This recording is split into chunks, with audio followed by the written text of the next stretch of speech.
Hey everybody, LeetSpeed here, coming at you with another video today. BANLIST discussion time again. So, yeah, I'm not going to waste too much time. I'm going to get into it, but obviously I'm not going to do like a minute video or anything like that. I like to have more to say, because that's just what I do.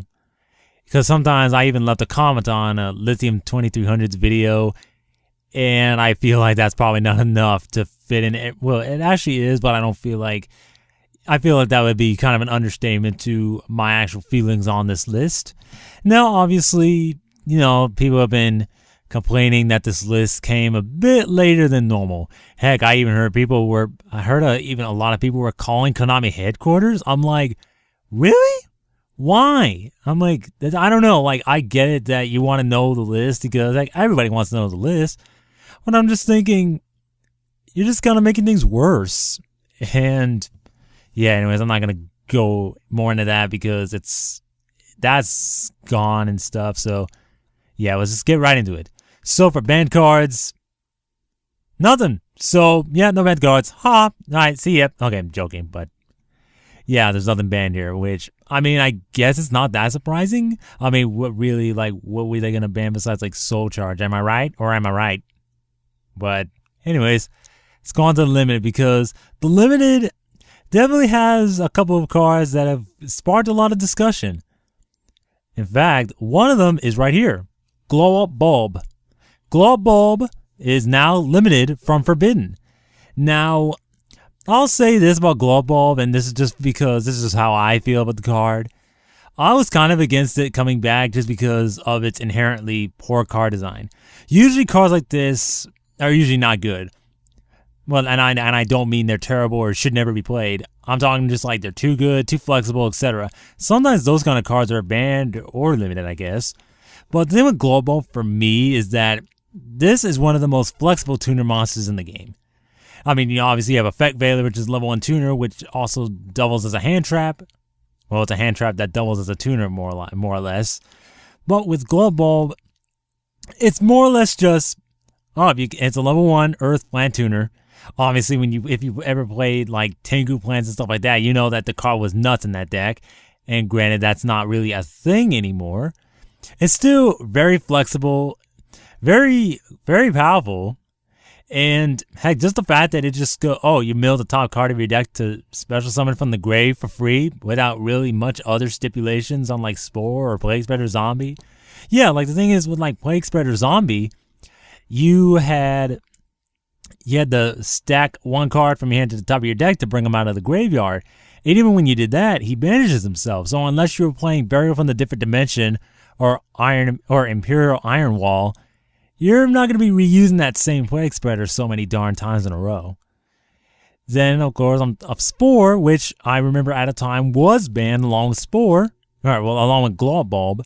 Kind of for the same reason, although Spore is less guilty of this annoyance because you had to run other plants to use it, basically. To revive it, you have to banish another plant-type monster. So you can't just go, revive it for free.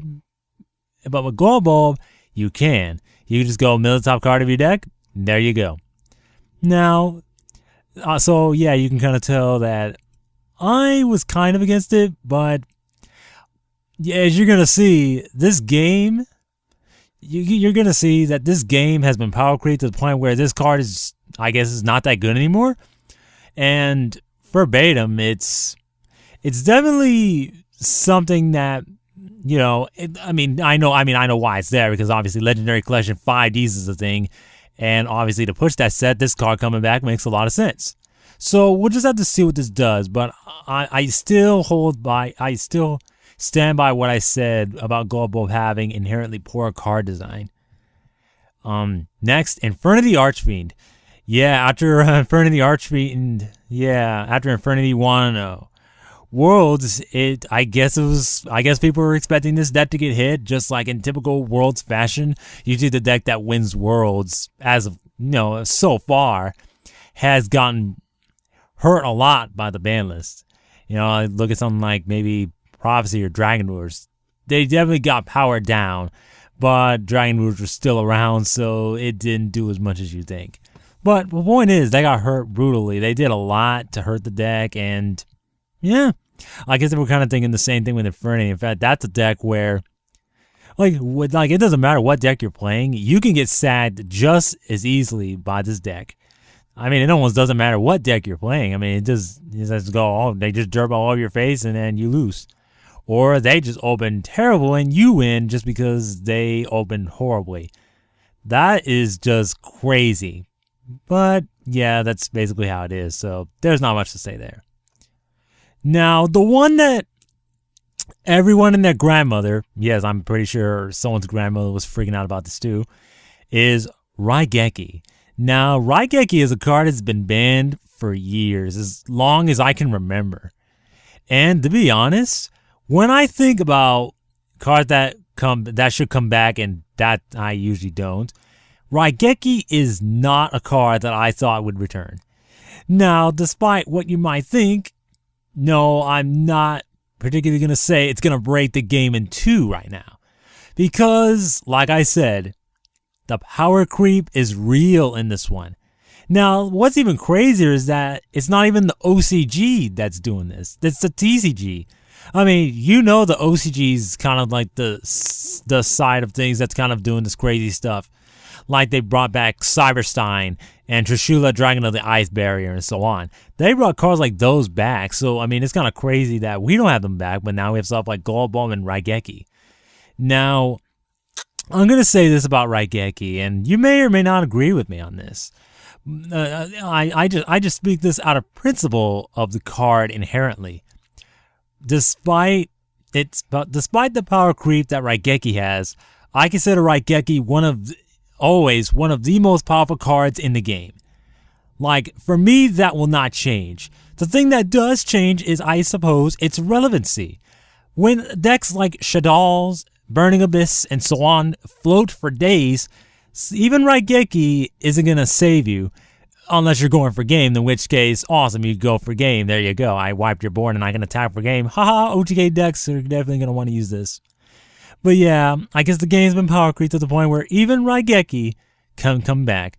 Now, does that mean a card like Chaos Emperor Dragon Envoy of the End can come back? No.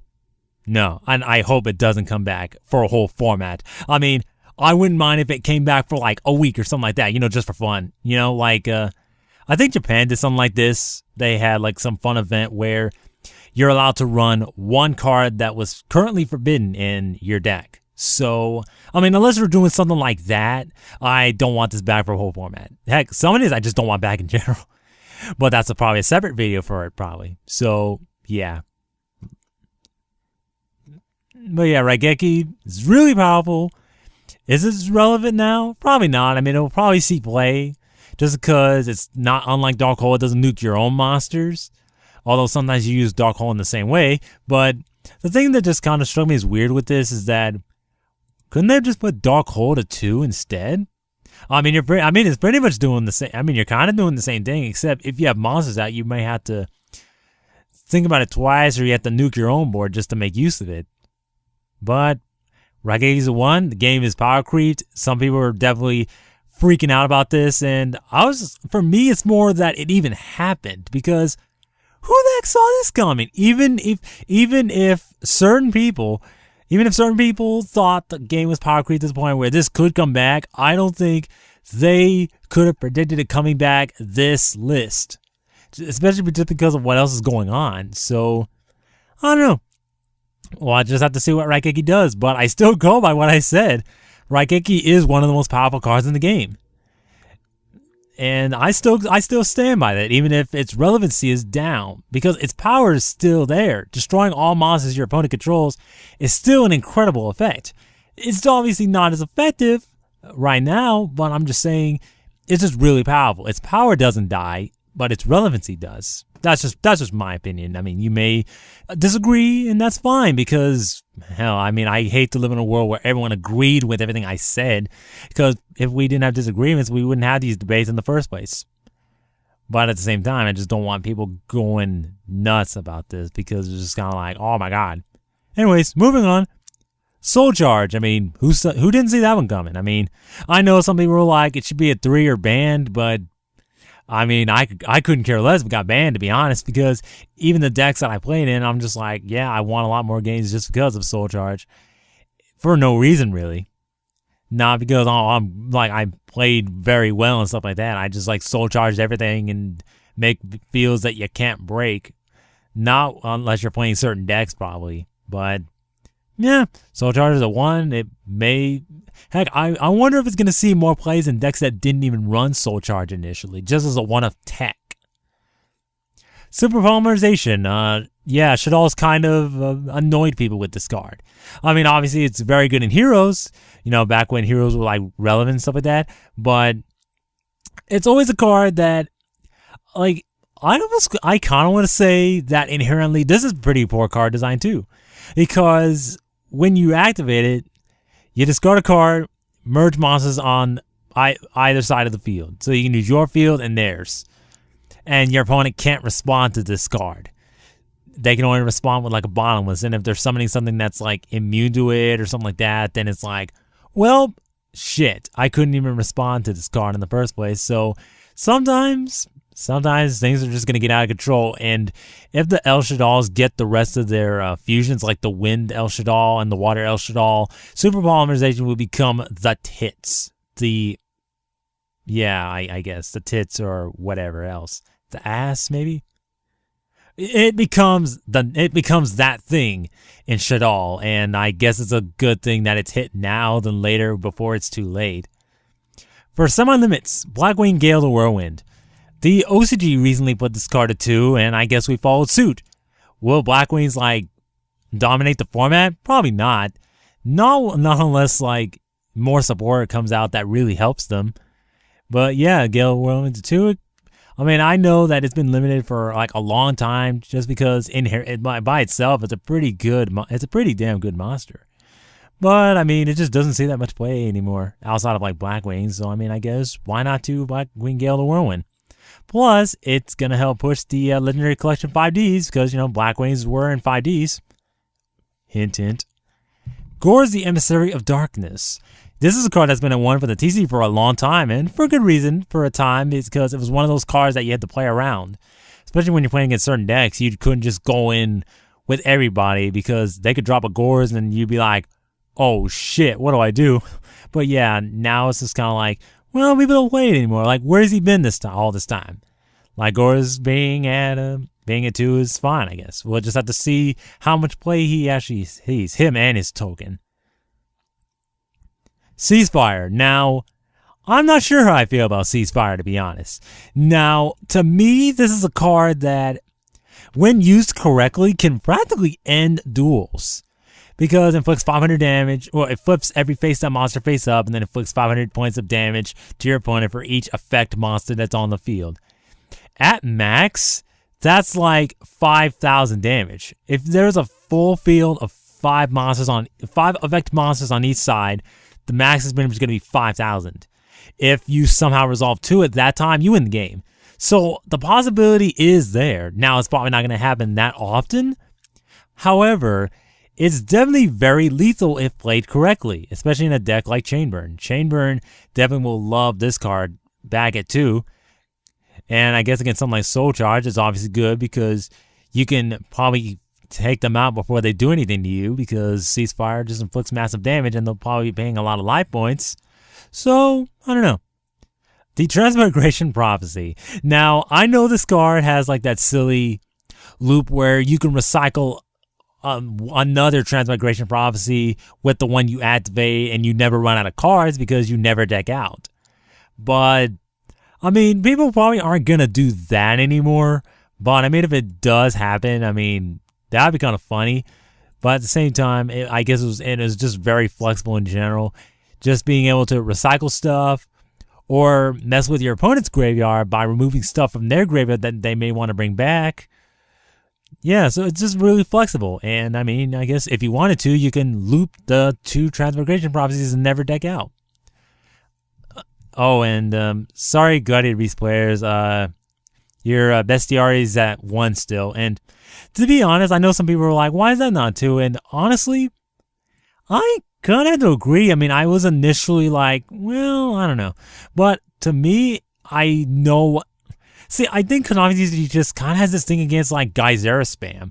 Now, Geysera spam obviously is, as you imply, is just when you just go, when your deck's all about getting out Geyseras, nuking the field, and going for game or something like that. I don't know, just doing all this crazy shit. Especially back when, you know, you had Cold Wave and stuff like that, where you're just like, okay, Cold Wave, do this, test tiger, summon this guy, test tiger, go in the best DRA, or summon Darius, you know, using Prisma and stuff like that. It was crazy. But, I mean, it would help push Gladiator Beast, but I guess they just kind of don't like Geyser spam still. I know the OCG has at least 2.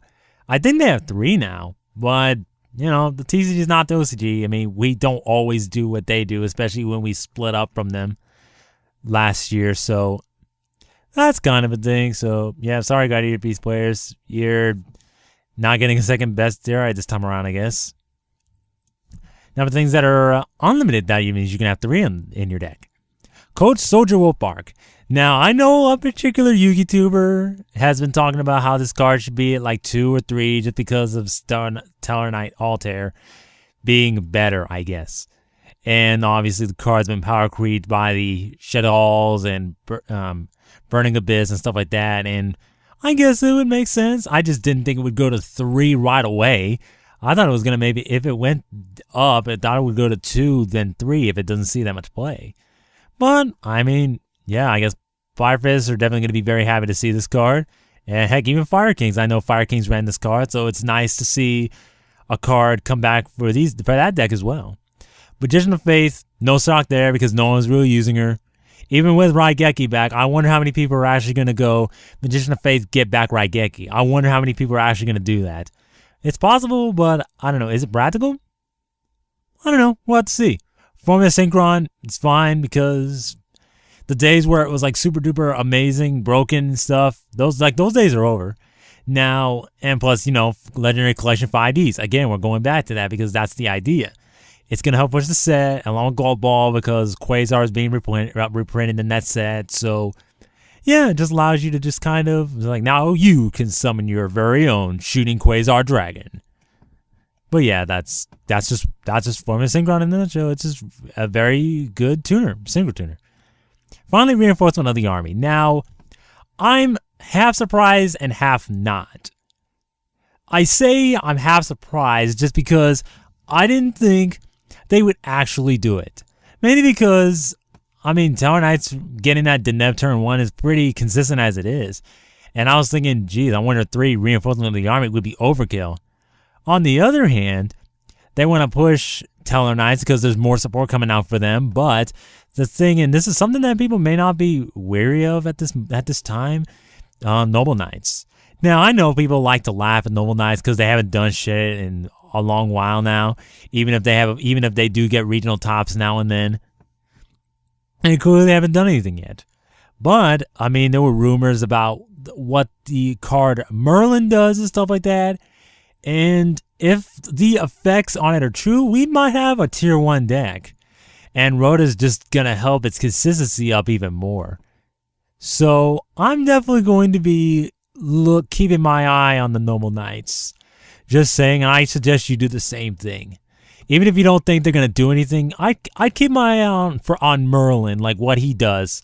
Once we find out what he does, that like for me, that's the card where it's kind of like that's the card that's going to decide it at this point, I think. It's going to make the deck like really broken, or it's just not going to do anything. I mean, I heard one of the rumored effect was like you contribute it and then summon a Noble Knight straight from your deck. That's really good. It's basically like a Lone Fire Blossom for Noble Knights. And we all know how powerful Lone Fire Blossom is for plants because it sets up a lot of combo plays. And I'm glad that's still not a 3. Oh my goodness. If that went to 3, I would have been like, what the hell are you doing, Konami? Seriously, is the game degenerate to the point where you can put Lone Fire back to 3? Or it's been power creep to the point where you can put that to 3? Heck, the next thing you know, I mean, yeah, I hope this, I don't know if this is going to happen, like freaking Reborn Tango. I hope it doesn't, because that card is ridiculous on every sense of the word. But, you know, the thing that actually kind of surprised me is Advanced Ritual Art. there is a new Herald card coming out in New Challengers, and I thought that, you know, like the OCG, they would put this card to 3 to help push that card, because there is a new ritual, and heck, we have new ritual archetype in the Necklace coming out some point. So I mean, I guess it would have made sense to put it to 3, but at the same time, I guess they're thinking that might be too strong. I don't know, but yeah. What do you think of this list? Do you like it? Do you hate it? Are you upset that freaking what is it? Freaking Stratos is still banned? I mean, I mean, I get it, guys. Like, well, not. I mean, I'm just talking to like some hero players, and they're like, I get it. Like, this is one of your favorite cards. And heck, I owned a limited edition Shonen Jump magazine promo Stratos or whatever. I had that shit from years ago. And Ocean, obviously. I had that shit for years. And obviously, I love the artwork on this card, Stratos, and plus, you know, Airman. You cannot defeat Airman. But, like, just let it go, man. And no, I'm not talking about Frozen. I've never watched that movie, so, I mean, that's the only reason I'm even saying that is because it's stuck in my head. That those words are stuck in my head. But yeah, just let it go. Like, let it die. Maybe they'll bring it back. But there's no point in, like, crying over it all day. Because, like, there's a point where it's not coming back. Heck, we just got a 3rd Rhoda. I mean, could you imagine Stratos with, like, 3 Rhoda, 3 Emergency Call, 3 Hero List, 3 Destiny Hero Malicious, 3 Destiny Draw? This shit would be crazy. Heck, we have Shadow Mist to look forward to in the future whenever that structure that comes out for the TCG. We at least have that to look forward to, because honestly, the OCG doesn't even have half the stuff that we do, like with Rhoda or Hero Liz. I think they only have 2, and we have 3 Bubble Man. They have 2 Bubble Man. They don't even have 3 Malicious. We have 3 of those cards. So, I mean, I don't know. It's just kind of like, I don't know. It's weird, actually. It's just that I get it, but at the same time, it's kind of annoying now. In fact, it's kind of reminding me of, like, Super Smash Brothers for Nintendo 3DS and Wii U. How everybody, like, I mean, like, a lot of people are going nuts about Ridley being a playable character. Whether they're against it or for it, it's just crazy. It's just not a hand. I'm kind of tired of hearing about it already. Like, this is, like, seriously, like, freaking Stratos and Ridley are very similar. Like, people love Stratos. People love Ridley. I get it. I like Stratos, and Ridley's a cool guy. But, I mean, like, just let it go, man. Seriously. I mean, I had to, like, that's like if I said, Mermaid Abyssgo, why you know at 2? What? No, seriously. Like, I'm not going to be selfish and just ask for Mermaid Abyssgo to be back at 2. Because I understand why it's limited. And it's rightfully limited. Like, sorry. I mean, I know I'm kind of, I know it's weird for me to say that because I played the deck. And obviously, if Mermaid Abyssgo came back to 2, then I'd run 2. No problem. But I'm just saying I wouldn't be surprised if it didn't come back to 2 for a while. I mean, maybe the game will get power creep to the point where Mermaid Abyssgo just isn't that good anymore. But that's kind of a recurring trend, isn't it? Like, who knows? Maybe like freaking, what's the card?